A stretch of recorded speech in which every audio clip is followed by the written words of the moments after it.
juga begitu, mengatakan begitu.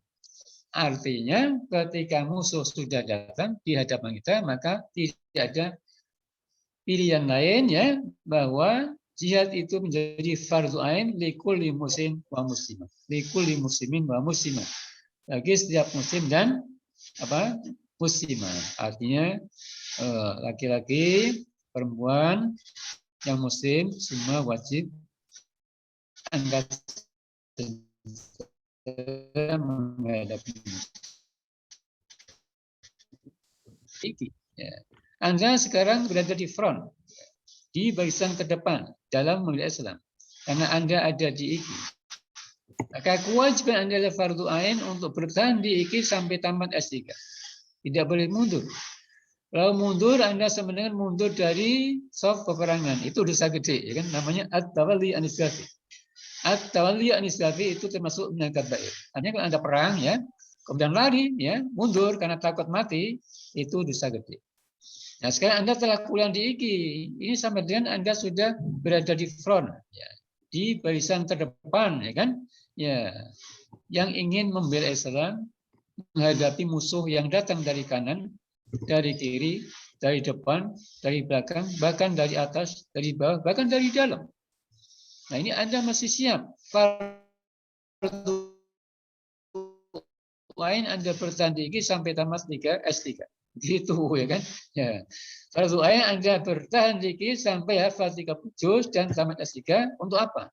Di jihadil Islam, untuk memperjuangkan Islam, untuk membela Islam. Di jihadil Quran, untuk memperjuangkan Al-Quran. Di jihadil muslimin, untuk memperjuangkan ya nasib umat Islam yang ada di Indonesia khususnya. Nah, dengan demikian Anda punya kewajiban dan tanggung jawab yang cukup besar ya, karena di tangan Anda lah terletak masa depan Islam dan umat Islam. Fi aidikunna jami'an ya, taqaddum Islam wal muslimin. Masa depan Islam dan umatnya terletak di tangan saudara-saudari ya, sebagai mahasiswa IKI, sebagai alumni IKI. Makanya jangan berhenti ya. Jangan berhenti ya di 5 juz, di 10 juz, di 15 juz, atau di mana? Misalnya di 25 juz, karena tidak ada Quran kurang dari 30 juz kan, mesti 30 juz programnya. Kemudian jangan berhenti di S2, S1, tapi S3 selesai baru ya selesai. Itu pun belum berhenti secara sebenarnya, ya kan itu formalitas saja, karena belajar tidak hanya sampai S3, sampai kapan? Sampai tadi menjelang dipanggil Israel. Nah, begitu ya. Nah, ini yang kita contoh dari beliau. Oke.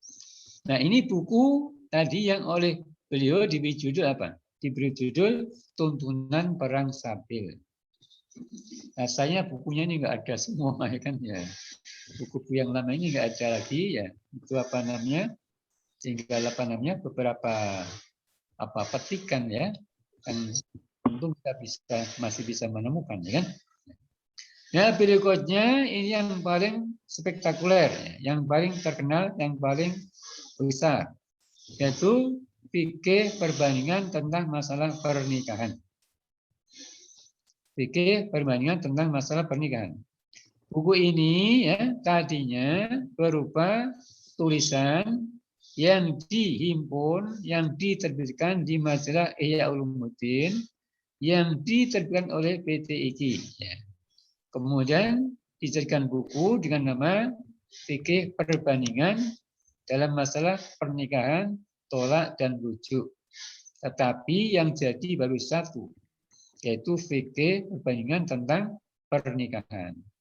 Tentang tolak, rujuk dan kewarisan ya, itu belum jadi.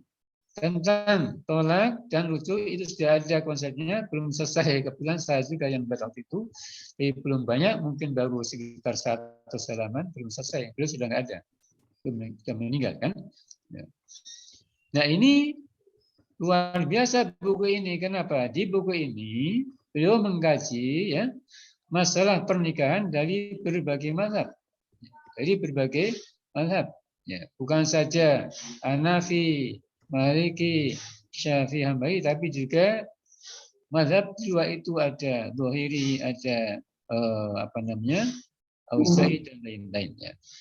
Artinya kajiannya itu lintas mazhab ya, dengan cara ya menghadirkan pendapat masing-masing imam dengan dalilnya, dengan kaidahnya ya. Kemudian ada diskusi di situ ya, ada tarjih di situ ya, yang kemudian berdasarkan penelitian itu nanti diambil kesimpulan oleh beliau mana pendapat yang paling kuat. Jadi kajiannya itu ya syarat dengan kajian usul fikih. Nah ini Mas Riki perlu punya bukunya. Kalau ini ada ya, bukunya sudah dicetak ulang oleh Pustaka Firdaus, bisa dibeli kepada dengan Bu Ima ya.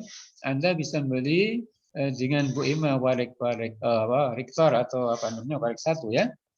Ya bisa beli ke sana. Tidak mahal, tidak sampai 100.000 murah kan. Ini perlu dikaji kenapa? Dengan baca buku itu Anda akan memiliki wawasan yang sangat luas tentang apa? Perbandingan mazhab. Tentang kenapa mereka berbeda pendapat.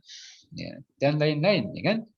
Jadi ini akan apa? Mengantarkan Anda nanti sebagai calon sarjana IKI yang menguasai fikih perbandingan. Sekalipun buku ini tadi hanya bicara tentang fikih pernikahan, tapi bisa menjadi pengantar ya tentang sekian aspek ya kajian yang ada di Abwabul Fikih, di bab fikih ya, dari bab Bukhara sampai yang terakhir itu bisa kita analogikan. Ketika Anda baca buku ini ya seperti Anda datang ke seminar internasional. Di situ ya imam saya datang semuanya, ada Imam Abu Hanifah, ada Imam Malik bin Anas, ada Imam Syafi'i, ada Imam Abu Hanbal, ya masing-masing menyampaikan pendapatnya, dalilnya, argumentasinya, kaidahnya, wajah istilahnya, kemudian Al-Mafrurah, ya, Sughalah sebagai moderator di situ, ya, yang akhirnya mempertemukan mana mereka semua itu dan mengambil pendapat yang paling kuat di antara pendapat itu dari segi dalil dan kemaslahatannya. Jadi ini luar biasa. Ya, kalau Anda baca buku ini, ya, ini asik, ya kan? Ya, Anda akan tadi, insya Allah menjadi fakih, artinya sarjana perempuan yang insya Allah menguasai fikih perbandingan dan usul fikih perbandingan. Nah, gambaran sepintas seperti itu ya. Tentu nanti Anda mesti mengkaji bukunya. Supaya Anda punya apa? Ilmu, wawasan yang dalam, yang luas tentang apa? Tentang fikih perbandingan ini. Berikutnya ada lagi namanya buku ya, penjelasan tentang hukum bir. Penjelasan tentang hukum bir. Anda tahu bir ya? Pernah minum bir enggak? Enggak, Pak. Bir itu ada yang memabukkan, yang tidak. Yang tidak memabukkan enggak apa-apa. Itu supaya semangat tafidnya taknya. Supaya tahajudnya enggak ngantuk. Anda boleh minum bir. Cuma bir yang tidak ada alkoholnya ya. Di bir itu ada yang memabukkan, yaitu ada alkoholnya, ya. Ada yang tanpa alkohol, non alkohol, tentu ini tidak memabukkan. Nah, buku ini dikarang, ya, untuk menjelaskan bahwa ya minuman keras itu memang macam-macam, kan? Memang macam-macam. Di buku ini dijelaskan ya begini garis besarnya. Ulama fikih ya baik dari mazhab Hanafi, Maliki, Syafi'i, Hambali telah konsensus bahwa khamr, tahu khamr ya? Khamr ya, baik sedikit atau banyak, memabukkan atau tidak, itu hukumnya haram, tidak boleh dikonsumsi dan hukumnya najis. Ya, tahu khamr ya? Ya, minuman keras yang di sana ada campuran alkoholnya. Bisa dibuat dari macam-macam alkohol itu, dari tape ketan, ya, tape beras, tape singkong, ya kan? bisa dari biji-bijian dan macam-macam, bisa dari anggur, bisa dari korma, ya kan? Ya, itu namanya khamr.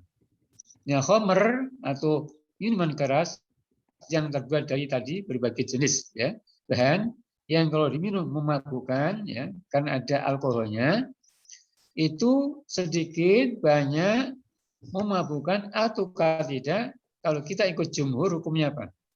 Haram, tidak boleh dikonsumsi sekalipun tidak memabukkan, apalagi memabukkan, kan? Ya. Nah, pandangan mazhab Hanafi yang tokohnya Imam Abu Hanifah mengatakan kalau khamr itu, ya, sedikit dan tidak memabukkan, maka tidak haram. Yang haram itu kalau tadi banyak, ya, atau sedikit memabukkan. Banyak memabukkan, sedikit memabukkan, maka haram. Tapi kalau sedikit tidak memabukkan, maka hukumnya tidak haram, ya, tidak haram. Ini pandangan siapa? Mazhab Hanafi, ya kan? Nah, dari sini bisa diambil pelajaran. Apa pelajaran? Ya kan? Artinya kalau ada minuman, ya, keras, ya, ada alkoholnya tadi, kemudian bisa banyak, bisa dikit, tapi memabukkan. Anda ikut jumhur kan tadi bagaimana? Haram kan? Haram dan dihukumi najis. Nah ini ya, yang penting. Haram dan dihukumi najis. Berarti kalau Anda, ya, misalnya kena apa jilbab, kena pakaian harus dicuci karena najis. Nggak bisa dipakai untuk sholat. Nah, sementara Hanafi mengatakan kalau sedikit dan tidak memabukkan, maka tidak haram dan tidak najis. Ya, najis. Ya. Dengan demikian Anda bisa minum bir yang di sana ada alkohol tapi sedikit, atau tanpa alkohol lebih-lebih. Ya, bisa halal kan? Ya. Tapi kalau banyak, bagaimana tadi? Ya, sama dengan jumhur, kan? Tidak bisa dikonsumsi. Nah, sisi lain karena dikatakan tidak najis, maka alkohol itu bisa kita manfaatkan. Dan sekarang banyak dipakai, kan, untuk kosmetika, untuk parfum, kan, untuk medis, kan. Anda mau disuntik nih, kan, mau divaksin, kan, dikasih alkohol dulu, ya kan. Kemudian setelah bisa dikasih juga, kan. Nah, itu dipakai di kegiatan medis, ya. Kemudian untuk parfum, banyak parfum yang pakai alkohol. Banyak juga kosmetik yang pakai alkohol. Kalau Anda ikut fikih Syafi'i, nggak bisa. Anda nggak bisa pakai parfum dan kosmetik yang ada alkoholnya kalau Anda ikut fikih Syafi'i. Karena najis. Ya, berarti Anda sholat dengan mukena dengan baju jilbab yang terkena najis. Nggak sah sholatnya. Nah, repot nggak? Repot. Anda harus pakai itu supaya harum baunya, kan? Ya, karena sekarang susah tadi yang tanpa alkohol, kan? Ya, Anda di sini bisa ikut pandangan Hanafi yang mengatakan bahwa alkohol itu tidak najis.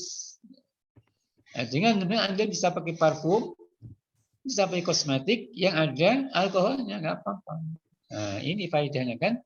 Nah, itu dikaji dalam buku beliau yang ditulis, ya, tadi dengan judul namanya apa? Penjelasan tentang minuman bir. Penjelasan tentang bir, ya, tentang minuman bir. Karena kebanyakan ulama mengatakan bir itu haram.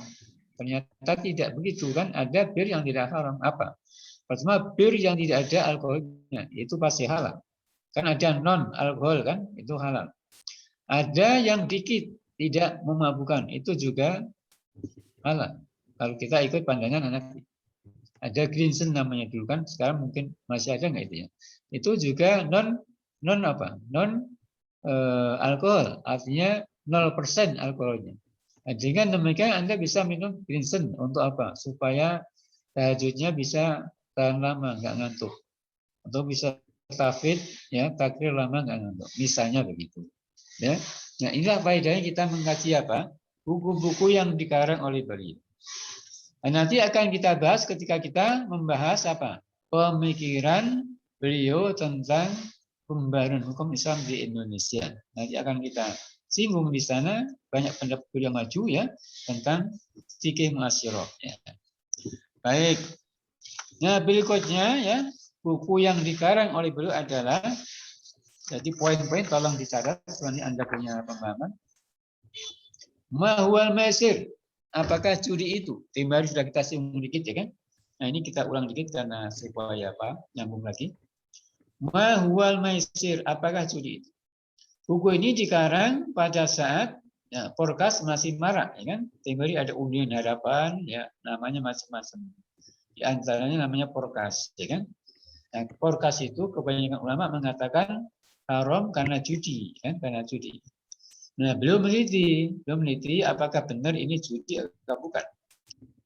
Maka dikarang buku namanya Mahwal Maisir, apakah judi itu, ya kan? Ya, ini buku dikarang beliau ya, alhamdulillah sama mendampingi beliau kurang dari seminggu dikarang di Puncak selesai bukunya. Ya, jadi beliau berangkat dengan saya ke Puncak banyak buku ya. Kita bongkar di sana bukunya, ya kita susun. Alhamdulillah tidak sampai seminggu buku itu jadi.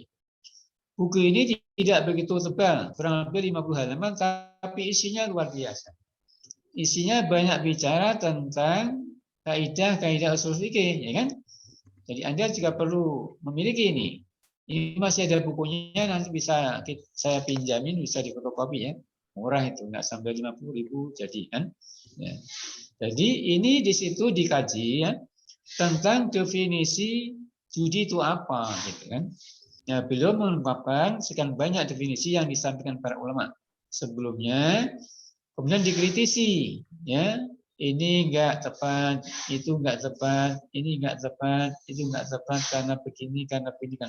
Akhirnya beliau menyimpulkan, ya dengan rumusan beliau sendiri yang mengatakan bahwa judi itu ya tidak seperti yang dirumuskan oleh para ulama terdahulu itu. Sehingga Porkas itu tidak masuk kategori judi, sekalipun haram. Union Harapan, Porkas itu haram bukan karena judi, tapi karena banyak membawa mudarat. Nah itu pandangan seperti itu. Ya buku ini sangat menarik dan pernah ramai waktu itu karena beliau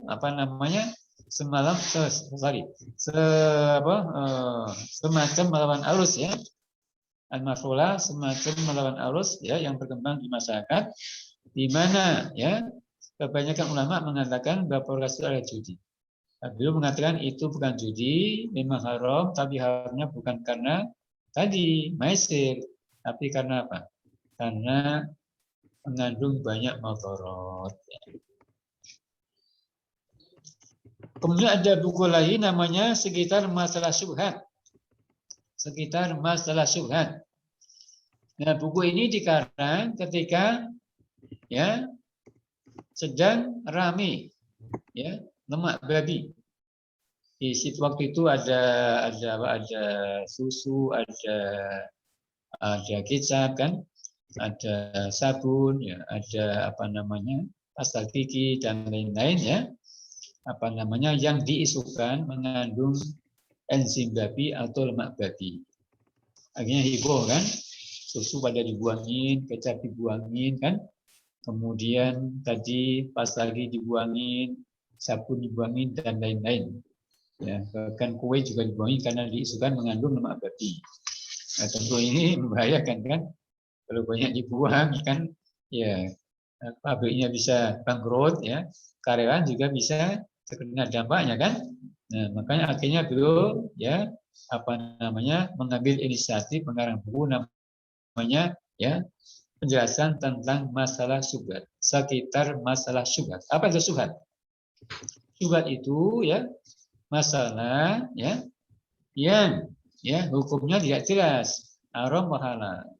Karena dalilnya juga nggak jelas, halal atau haram, kan? Tidak ada dalil yang mengatakan haram secara jelas. Yang ada dalil yang mengatakan halal yang secara jelas. Akhirnya abu-abu bukan bainal halal wal haram, ya kan?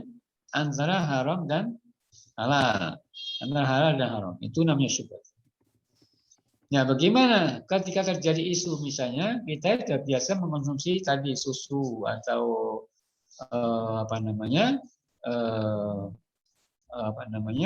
supermi kan, atau kecap atau memanfaatkan tadi pasta gigi atau sabun yang diisukan ternyata mengandung enzim babi, lemak babi, gimana sikap kita? Ya, sikap kita, ya, menurut Bilo kita tenang aja dulu, jangan langsung panik, tenang dulu, ditunggu adanya penelitian dulu. Artinya ketika terjadi isu di tengah-tengah masa kita harus melakukan penelitian dulu, benar nggak itu? Kalau benar, ya, secara ilmiah ada enzim babinya, maka harus diambil sikap haram karena sudah jelas ada enzim babinya, lemak babinya. Tetapi kalau saat ini tidak ada, bagaimana? Ya kembali ke hukum semua lah. Bagaimana? Ya halal, ya tidak haram. Artinya jangan ya belum Anda sudah ngambil sikap, akhirnya dibuangin semua. Sementara belum dititik dulu, wah itu merugikan kita kan? Kenapa begitu? Karena begini, ya, sesuatu itu hukumnya kembali kepada hukum asal yang selama ini ya difahami, diakui oleh kebanyakan masyarakat. Misalnya contoh tadi kan, ya susu, Denko, ya kan bisa begitu. Sementara ini sudah banyak dipakai kaum muslimin dan diyakini sebagai susu yang halal, nggak ada apa-apanya, kan? Kemudian muncul isu yang mengatakan ada apa enzim babinya, lemak babinya gimana? Ya udah tenang aja, konsumsi aja sampai nunggu ada penelitian ilmiah yang meyakinkan, yang benar-benar valid, yang menyatakan misalnya ada atau tidak ada. Kalau ada ya benar kita stop. Kalau nggak ada ya boleh terus. Nah di buku ini dijelaskan misalnya pengertian sunnah itu apa. Bagaimana sikap kita menghadapi kasus semacam itu? Apa yang harus dilakukan oleh para ulama untuk mengatasinya? Nah ini dikaji dalam buku Ma Syubhat tadi atau sekitar masalah syubhat tadi. Buku ini kecil ya, tapi sangat penting. Lebih kecil daripada buku tadi Mawal Maisir. Mawal Maisir kan ada 50 halaman, kemudian kurang lebih halaman itu kertas ini ya, kertas KPS yang A4 itu ya. Tapi kalau yang sekitar mahasiswa itu separuh dari A4 ukurannya, ya. Jadi kecil, tapi isinya sangat bagus. Nah ini perlu juga dimiliki oleh mahasiswa. Ini bukunya juga sudah tidak diterbitkan lagi, ya. Ya, saya punya tapi saya cari-cari nggak ketemu juga, ya. Kan? Nanti coba kita hubungi Ibu Emma, mungkin dia masih nyimpan, ya. Kalau masih nyimpan nanti bisa kita fotokopi. Baik ya, itu sekitar masa subhan. Berikutnya buku yang ketujuh ya, itu judulnya adalah apa? Sekitar Ahmadiyah. Apa? Sekitar Ahmadiyah. Buku ini membahas masalah Ahmadiyah, ya kan? Kan ada Ahmadiyah Qadiyah, ada Ahmadiyah Qadiyah, ada Ahmadiyah Lahore ya. Dua-duanya itu menyatakan bahwa Muhammad bin Abdullah Rasulullah itu bukan nabi terakhir. Tapi nabi terakhir ada Mirza Ghulam Ahmad. Mirza Ghulam Ahmad. Tentu pandang ini menyimpang. Karena bagaimana? Ya, Al-Quran sudah menyatakan bahwa Rasulullah adalah nabi terakhir. Bagaimana ayatnya?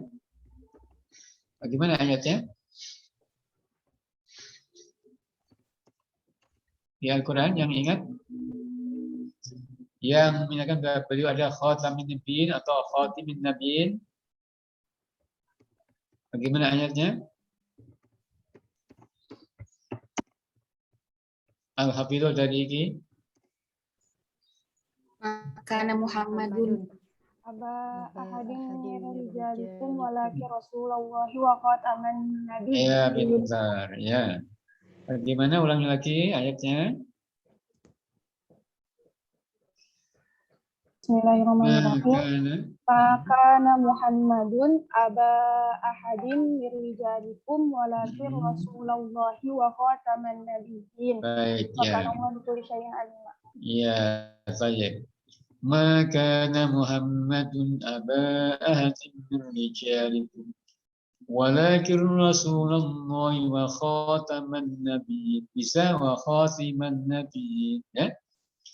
Ayat ini menegaskan bahwa Rasulullah, yakni Muhammad bin Abdullah, ya, adalah Nabi dan Rasul penutup, Rasul terakhir. Itu akidah, ya, majulah Islam yang diakui oleh dunia Islam, ya, oleh para ulama Islam dari dunia Islam, ya, sudah konsensus karena ayatnya begitu tegas, ya kan? Tidak bisa ditafsirkan selain itu. Karena ayatnya sorihah qot'iyah, ya. Ayatnya jelas, tegas, yang tidak mengandung penafsiran yang lain. Kecuali menunjukkan bahwa Rasul adalah Nabi dan Rasul penutup atau terakhir. Nah, dengan demikian, kalau ada pandangan kontra dengan itu, yang menyatakan misalnya ada Nabi lagi, Rasul Nabi, jelas itu dolal. Atau keliru, atau salah, atau sesat, ya. Sesat. Nah, Ahmadiyah punya pandangan seperti itu. Ya. Pandangan seperti itu. Yang Qadian mengatakan tidak ada Nabi, Mirza ada Nabi Rasul terakhir setelah Muhammad Abdullah. Kalau Ahmadiyah Lahore mengatakan itu hanya mujaddid, pembaru. Tapi sama saja. Baik yang mengatakan sebagai mujaddid pembaru, sebagai Rasul dan Nabi terakhir, ya, ini dianggap menyimpang oleh ulama dunia Islam. Baik dari, ya, Mesir, dari Saudi Arabia, dari Pakistan sendiri, kan, dari India, dari Syria, dari Yordan, dari Turki, Baghdad, kan, Afghanistan, ya, pokoknya dalam Rabithah Al-Islami, ya, ini semua mengatakan bagaimana bahwa pandang itu tidak benar atau menyimpang atau salah. Dan ini, ya, ternyata dalam sejarahnya tidak terlepas dari apa? Politik Inggris, ya kan? Artinya itu, ya, orang yang bisa dibeli oleh Inggris, ya, untuk melanggengkan jajahan di India, di Pakistan. Itu kasih dana banyak, kan? Sampai mengorbankan apa? Mengorbankan agamanya Nabi. Jadi murtad orang itu, kan? Nah, di sini disebutkan oleh beliau bahwa Ahmadiyah itu sudah bukan Islam lagi, keluar dari Islam. Ya, Ahmadiyah yang punya pandangan semacam itu sejatinya khairul Islam, bukan Islam lagi. Karena akhirnya kontra betul dengan apa? Akidah Islamnya yang telah konsensus tadi dan ada ayatnya tegas dan benar. Juga ada hadisnya juga ada. Ya. Nah, dengan demikian maka tidak bisa dibenarkan. Yang gerakannya ini kita sayangkan. Di Indonesia sampai ini masih berkembang. Kenapa? Karena pemerintah tidak tegas. Ya. Karena tidak tegas, maka masih berkembang terus di Indonesia. Nah, ini yang kita harus hati-hati karena ini bisa banyak menyesatkan kaum muslimin, ya kan? Mereka berkembang karena dapat dana dari luar negeri, kan? Berikutnya adalah bunga rampai hukum Islam. Bunga rampai hukum Islam. Ini, ya, buku sesuai dengan judulnya Bunga Rampai, isinya memang katakanlah semacam gaduh-gaduh, kan? Artinya semacam ada tentang Islam, ada tentang usul fikih, ada tentang lain-lain. Tapi, ya, mengkaji masalah-masalah penting, ya, yang berserakan di mana-mana, yang perlu kita pahami. Jadi isinya itu banyak masalah terkait dengan apa? Fikih, terkait dengan usul fikih, ya. Tapi, ya, katakanlah, ya, semacam apa tadi saya katakan, ya, gaduh-gaduh, ya kan? Artinya sejalan dengan judul yang Bunga Rampai tadi. Yang jelas yang dihimpun di situ masalah-masalah penting, ya, terkait dengan, ya, topik usul fikih dan masalah fikih yang sekarang sedang berkembang. Itu nanti juga perlu dimiliki bukunya. Bukunya masih ada, tapi cetakan lama dan sudah tidak ada di itu bukunya dalam bentuk buku betul. Sudah kita fotokopi juga, ya kan? Jadi saya masih nyimpan fotokopinya dalam bentuk buku, nanti bisa dipinjam untuk tentang Bunga Rampai. Ini buku terakhir, ya, yang dikarang dulu sebelum beliau wafat. Jadi tidak lama sebelum beliau wafat ini buku ya terbit, kemudian ya, nggak lama kemudian beliau dipanggil oleh Allah Subhanahu Wa Taala. Nah selain itu beliau punya karya ini banyak banget, ratusan ya, karena beliau itu suka seminar baik di dalam maupun di luar negeri. Nah, kebetulan waktu itu yang membantu bikin makalahnya memang alhamdulillah saya juga kan, ya. Jadi saya tahu persis. Nah ini buku, ini makalah yang banyak belum sempat dibukukan ya, belum sempat, ya kan? Karena tim baru pernah dibentuk tim waktu beliau masih hidup, ya kan, agar menerbitkan ya karya ilmiah beliau ini ya dalam bentuk makalah jadi buku. Tapi tim ini karena kekurangan tenaga dan banyak masukan, akhirnya belum berjalan dengan baik. Baru beberapa yang bisa diterbitkan, yang diantaranya adalah itu sejarah beliau yang judulnya Profesor Ibn Husain dan Pembaruan Hukum Islam di Indonesia. Dan kebetulan waktu itu saya menjadi sekretarisnya. Nah, buku tentang buku terkait dengan makalah-makalah beliau yang banyak tadi memang belum sempat diterbitkan ya karena timnya ini mohon maaf ya tidak bisa berjalan karena kekurangan tenaga dan banyak masukan. Kebetulan ketuanya saya juga itu waktu itu kan, jadi banyak kendala, jadi belum jalan ya. Baik, semoga nanti Anda bisa meneruskan ya misi ini, artinya bisa menyusun ya karyanya yang banyak itu untuk menjadi buku yang bisa diterbitkan ya. Baik. Jadi untuk karyanya kita akhiri di sini, kita nyambung ke masalah berikutnya yaitu IKI dan lintasan sejarah. Kita akan bicara singkat tentang sejarah IKI ya, tentang siapa pendirinya, siapa penerusnya, latar belakang kenapa IKI didirikan, visi misi dan tujuan, kemudian kenapa Al-Quran dan Quran digabungkan.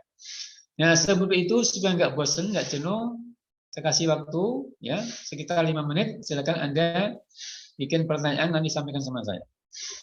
Ya, Anda dikasih waktu 5 menit untuk bikin pertanyaan terkait dengan yang tadi saya sampaikan, yaitu karya ilmiah beliau ya, pemikiran beliau ya. Dan nanti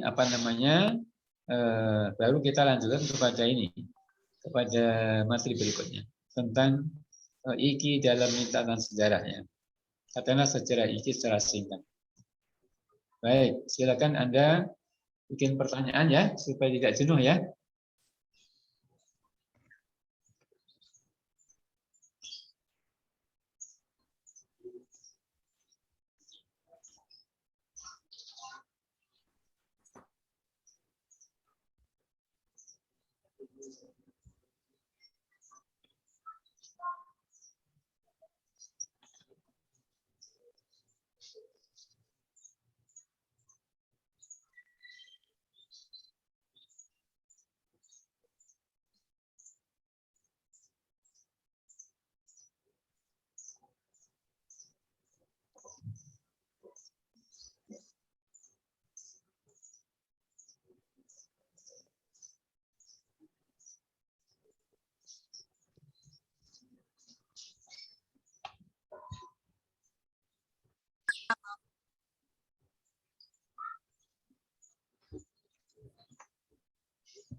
batal nggak wudunya? Batal. Anda punya wudu, Batal. sentuhan dengan pria Batal. lain. Misalnya dari asrama ID, dia punya wudu, naik angkot. Di angkot nasinya baik, kesenggol tukang sayur dari Parung. Batal nggak? Batal, Pak. Batal. Kesenggol tangannya, Anda kan lagi duduk asik nih, tangannya kan mungkin terbuka dikit. Akhirnya geser-geser tempat duduknya kesenggol sama tukang sayur dari Parung. Ya, karena bajunya terbuka, lengannya terbuka. Batal nggak wudunya? Batal. Batal, Pak. Batal. Batal. Berarti harus wudu lagi, ya kan? Bagaimana kalau Anda sekarang sedang tawaf? Tawaf itu orangnya banyak apa dikit? Banyak. Banyak. Berdesek-desekan nggak? Iya, berdasarkan. Iya, sekarang kalau Anda ikut Syafi'i, kesenggol batal, gimana kira-kira? Nggak jadi tawaf, ya kan? Batal kan keluar dulu jauh. Di luar sana kan tempat jauh kan, di luar masjid kan? Balik lagi, mulai lagi. Kena lagi batal. Wudu lagi, jauh keluar masjid dulu. Balik lagi, batal lagi. Akhirnya sampai nggak jadi tawaf. Kenapa? Kesenggol terus orang lain, ya nggak? Akhirnya Anda pulang nggak sah hajinya, ya kan? Karena belum tawaf, ya kan? Benar nggak? Berarti pulang nggak bisa dipanggil Bu Haja karena hajinya belum selesai, ya kan? Ya gara-gara konsisten ikut fikih Syafi'i. Nah, berarti kita mau nggak mau masih ikut fikih Hanafi yang mengatakan sentuhan kulit tidak membatalkan wudu, gitu, ya kan? Nah, ini faedahnya kita belajar apa fikih berbandingan. Jelas? Iya, Pak. Makasih banyak, Pak. Iya. Ada lagi? Kalau nggak ada kita terusin dikit lagi ya. Cukup pertanyaannya? Cukup, Bapak. Cukup, Pak. Baik, kita lanjutkan ke masalah ya sejarah iki singkat. Jadi begini, sejarah iki itu sudah ada bukunya banyak. Karena setiap ada wisuda, ada natalis, biasanya ada buku yang diterbitkan. Dan di sana selalu disinggung sejarah iki. Ada buku namanya Hidup dan Berjuang Bersama Al-Quran. Di situ lengkap sejarah iki. Anda bisa baca. Ada buku namanya Di Bawah Panji-Panji Al-Quran. Ya, itu bisa dibaca di situ juga. Kebetulan dua buku ini ya, dibentuk tim, penyusun tim dan ketuanya saya sendiri kan. Ya. Itu bisa diperbanyak nanti, bisa saya kasih bukunya diperbanyak. Artinya begini maksud saya, kalau Anda ingin tahu detail tentang sejarah ini, bacalah buku itu. Karena yang akan selengkap tidak semuanya, yang penting-penting saja, ya kan? Kenapa? Nggak mungkin bisa dengan semua, nanti waktunya terbatas kan? Ya, nanti materi lain nggak kebagian kan? Nah, jadi yang kita singgung adalah yang inti yang pokok-pokok saja. Kemarin kita sudah bicara tentang Shahibul Fikrah, benar nggak? Apa itu? 2 minggu yang lalu kita sudah bicara tentang Shahibul Fikrah. Apa maksudnya? Penggagas pendirinya IKI. Siapa itu? Siapa itu? Prof. Ibrahim. Al-Mafrulah, Bapak Profesor Yaji Ibrahim Husain ML. Itu Shahibul Fikrah, penggagas pendiri IKI. Nah sekarang siapa ya lembaga atau yayasan yang mendirikan? Tentu bukan perorangan kan? Ini lembaga pendidikan, pendirinya harus yayasan. Jadi secara resmi, secara kelembagaan, pendirinya adalah Yayasan Afan, ya kan? Yayasan Afan. Yang waktu itu diketuai oleh Bapak Haji Suwin Afan, ya, termasuk juga beliau. Kalau nggak salah ya ketua umum itu beliau, kemudian wakilnya banyak. Ya. Di antaranya Bapak Haji Suwin Afan atau warga dari Afan, pokoknya para sesepuh dari keluarga Afan. Jadi IKI didirikan oleh keluarga Afan dengan yayasan Afan, ya. Kemudian diteruskan oleh yayasan IKI, ya kan, yang diketuai oleh siapa? Ibu Harwini Yusuf. Ibu Hajah Harwini Yusuf. Ya. Kapan berdirinya? Berdirinya itu pas hari Jumat tanggal 1 April 1999. 1977. 6 tahun setelah PTIG didirikan. Jadi 6 tahun setelah PTIG didirikan. PTIG itu ya penggagasnya beliau, yang mendirikan juga beliau, ya kan? Kemudian mendirikan IGI, ya. Setelah mendirikan IGI, ya akhirnya beliau full di IGI, kan?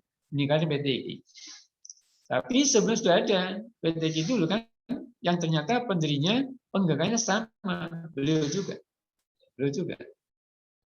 Nah, kenapa IGI didirikan? Nah, ini yang penting. Latar belakang kenapa IGI didirikan. Nah, sebelum itu berarti tadi kita katakan ada 2 yayasan ya. Pertama yayasan sebagai pendiri, yayasan yang melanjutkan. Kenapa dilanjutkan oleh yayasan IGI? Karena kondisi yayasan apa sudah mulai melemah ya. Ya, tadinya kan berjaya kan, banyak fulusnya, banyak duitnya kan, sehingga pakai beasiswa mereka didanai kan.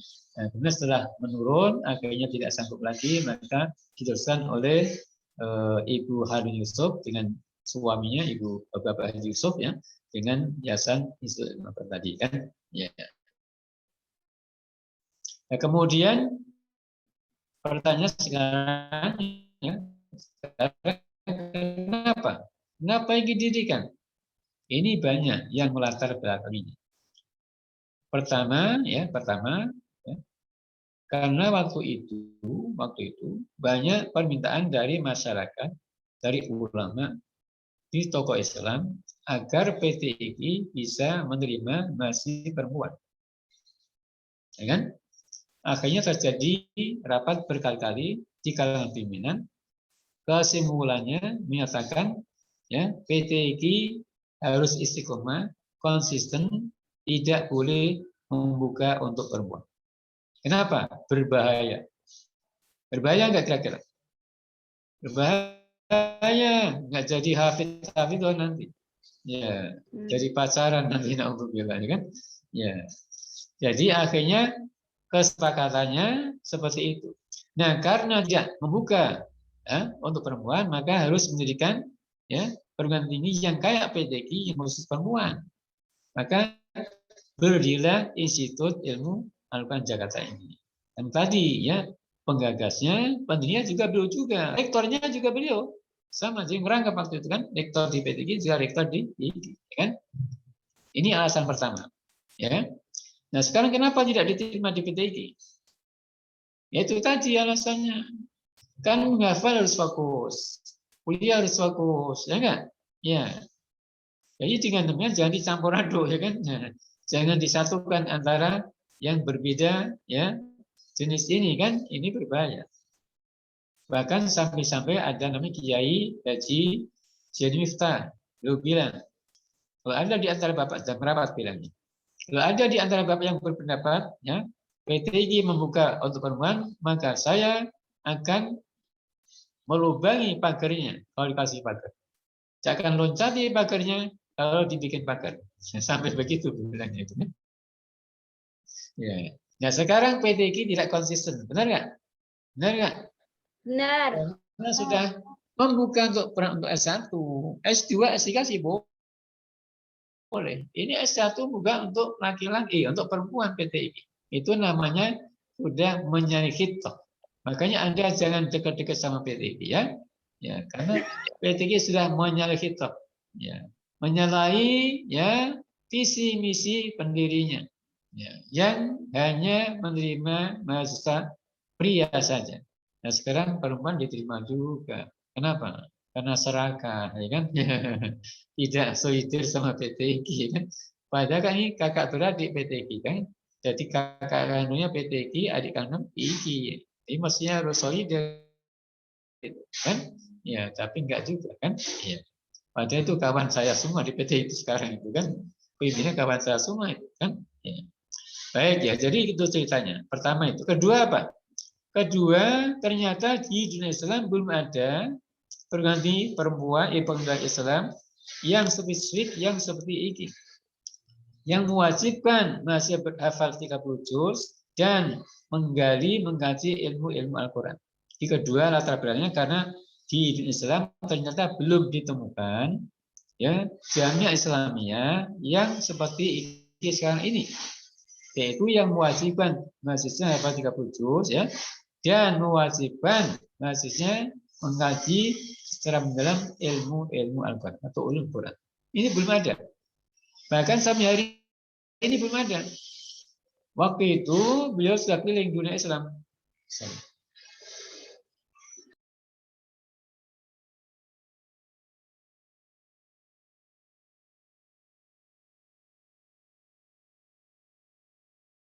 Jadi waktu itu beliau sudah keliling dunia Islam ya, mencari apakah di Timur Tengah sudah ada kayak ini. Ternyata belum ada.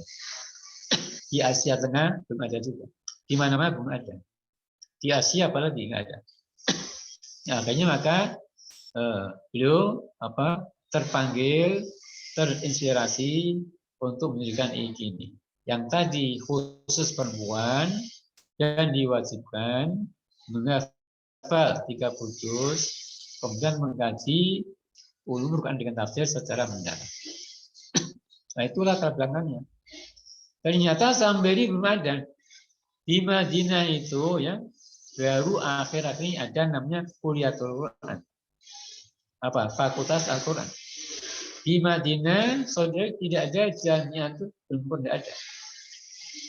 Di Mesir nggak ada. Apalagi di Syria, di Yordan, di Irak, ya, yang sudah hancur itu kan, di Turki, di Afghanistan yang baru mulai mau bangkit. Oh, nggak ada semua. Di Azhar yang ada namanya prodi ilmu tafsir dan Al-Quran. Ilmu mirip kita, ya, kan? Itu prodi di sana. Nggak ada fakultas itu, apalagi jamiah nggak ada. Di Azhar yang terkenal itu kan, sampai hari ini. Nah, dengan demikian ini satu-satunya di Indonesia, satu-satunya, ya, luar biasa kan? Artinya beliau punya pemikiran yang luar biasa yang tidak pernah difikirkan oleh ulama lain dari dunia Islam ini. Ya, untuk menjawab tadi maka dirikan ini supaya di dunia Islam ada jamiah ya yang khusus perempuan, mewajibkan mazhab 30 juz dan mengkaji secara mendalam ulum Al-Quran dan tafsir. Itulah latar belakangnya. Yang ketiga, latar belakangnya. Ya. Ulama perempuan yang hafidh itu sangat-sangat jarang. Benar nggak? Ulama perempuan yang ahli tafsir, ahli fikih, ahli hadis, yang hafal 30 juz sangat-sangat jarang. Benar nggak? Mungkin bukan jarang, nggak ada. Nggak ada. Ya kan? Ya. Maka perlu didirikan ya, institut yang bisa mencetak ulama perempuan yang hafidhul yang nanti menjadi ulama perempuan di bidang Al-Quran, tafsir, hadis, fikih, dan lain-lain. Ya, itu latar belakangnya. Berarti Anda ini akan dicetak menjadi ulama perempuan yang hafidhul, yang pakar dalam ulum Al-Quran, dalam tafsir, dalam hadis, dalam fikih, dalam usul fikih, dan lain-lain. Wah, luar biasa. Nah, makanya tidak cukup satu strata kan? Tidak cukup di S1 saja. Mesti naik ke S2, naik ke S3. Kalau ada S9, tapi nggak ada. Ya, begitu ya. Jadi begitu. Belakangnya, kenapa didirikan IKI? Ya, kenapa didirikan IKI Jakarta?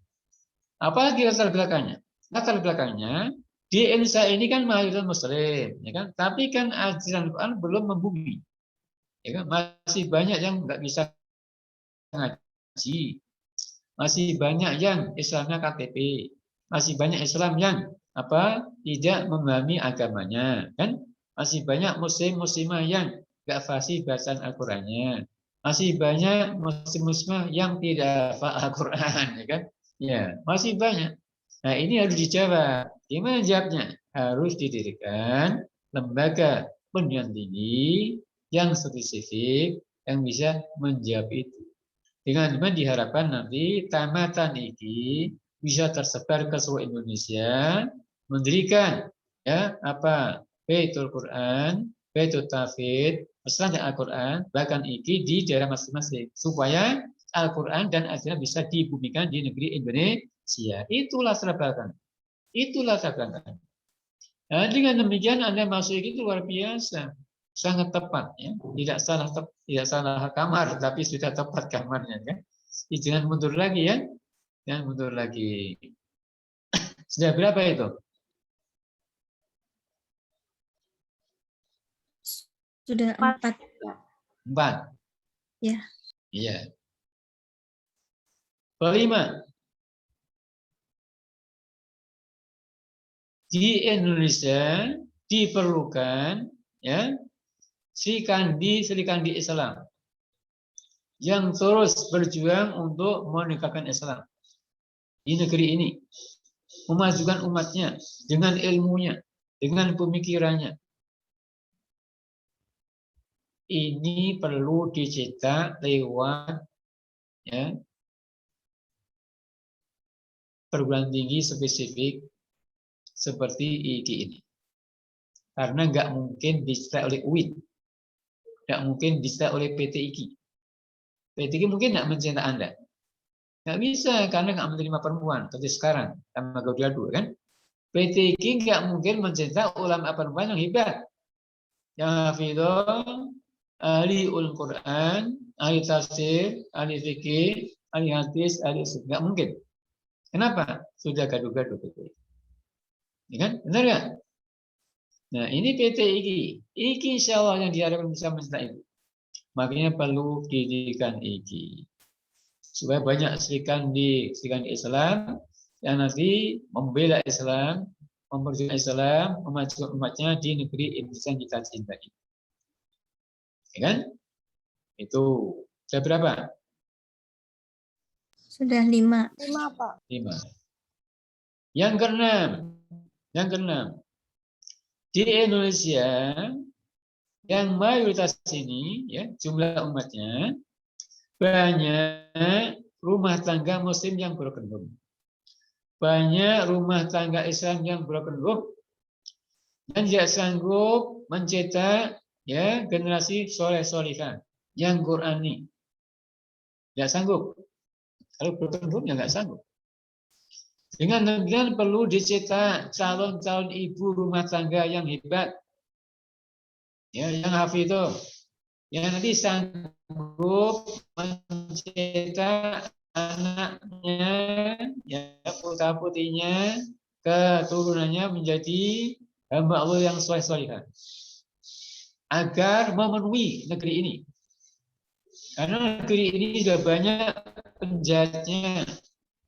Banyak ulama, banyak tolehnya, banyak orang-orang jahatnya, banyak koruptornya, banyak pencolengnya, banyak pengkhianatnya. Ini harus diimbangi. Cara harus diproduk orang-orang soleh, solihah. Lewat siapa?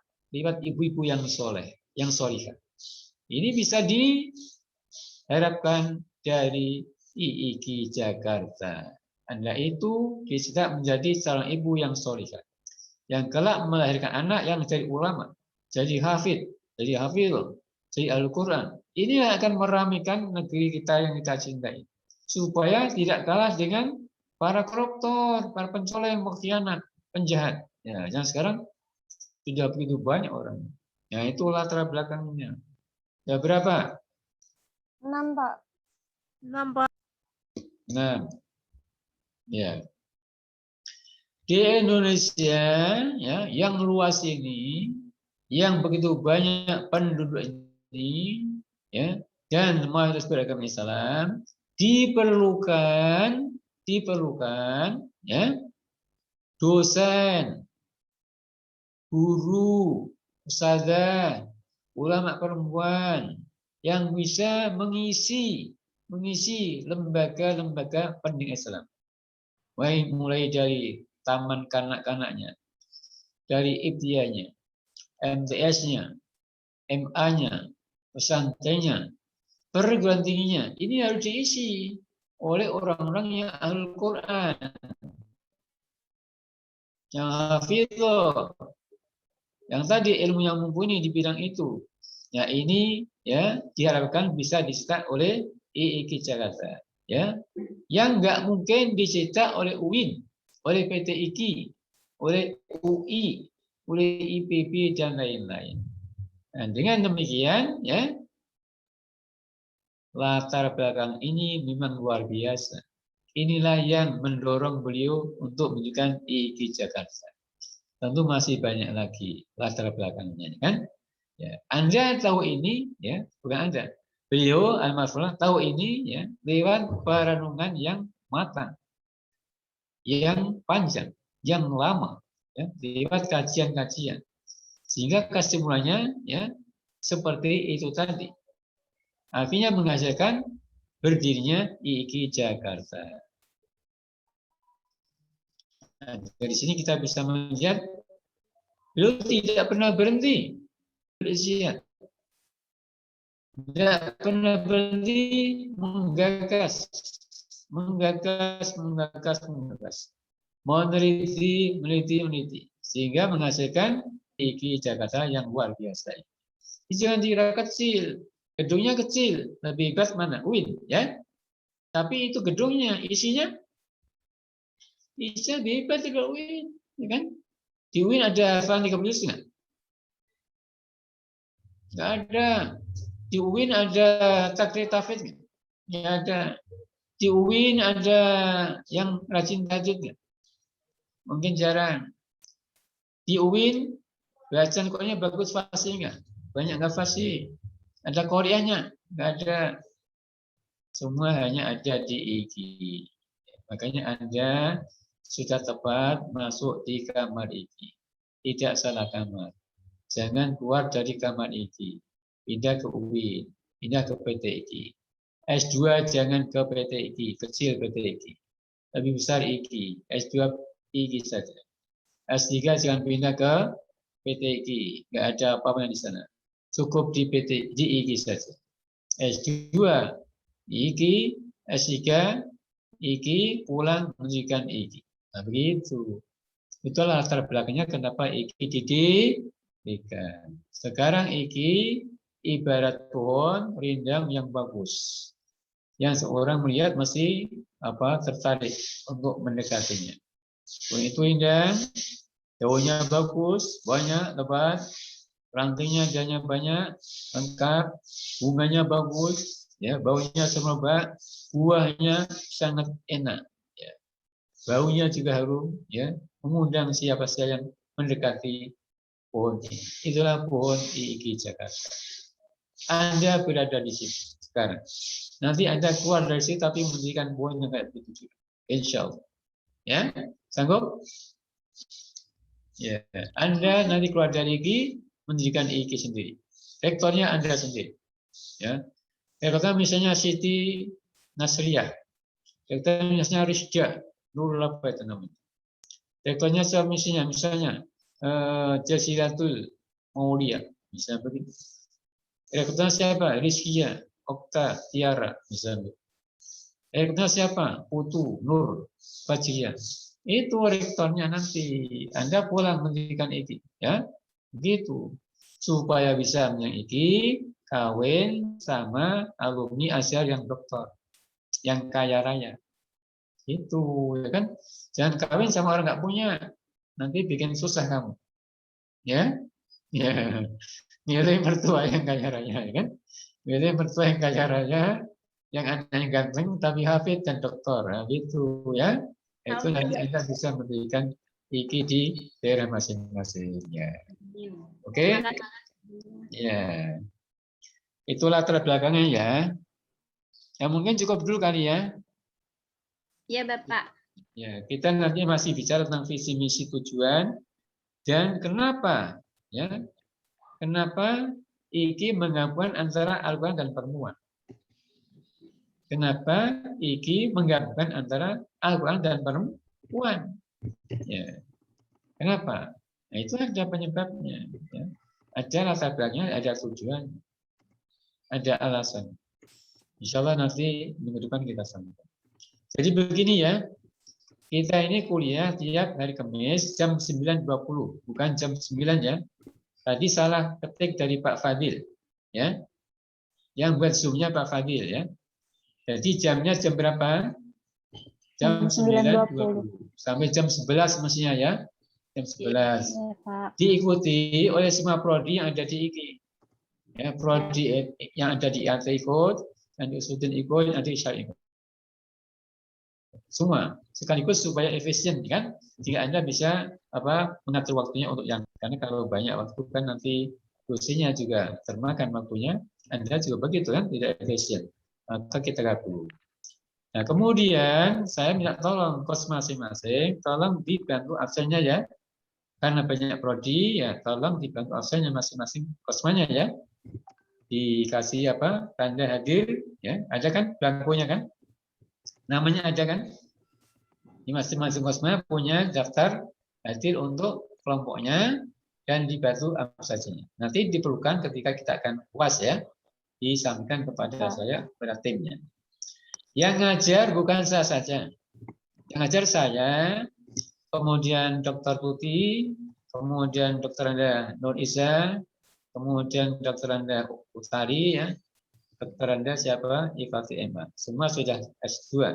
Hanya satu doktor ya. Dr.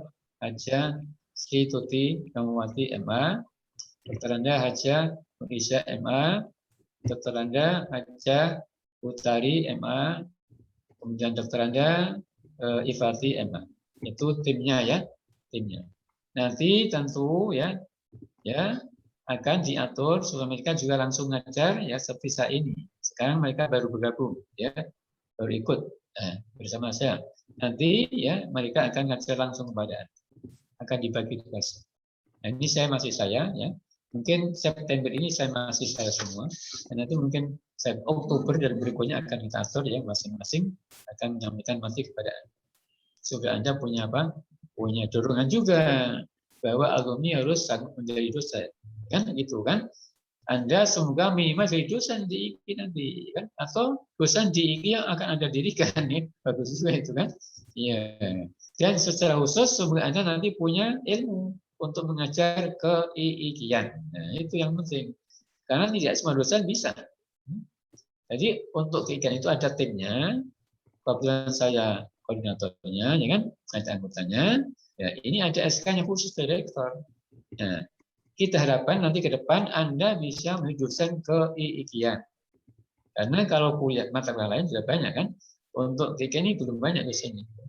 Ini penting karena merupakan ilmu spesifik ya yang perlu difahami oleh mahasiswa untuk untuk bekal ya membawa kesuksesan di IKI dan nanti di tengah-tengah masyarakat. Baik ya.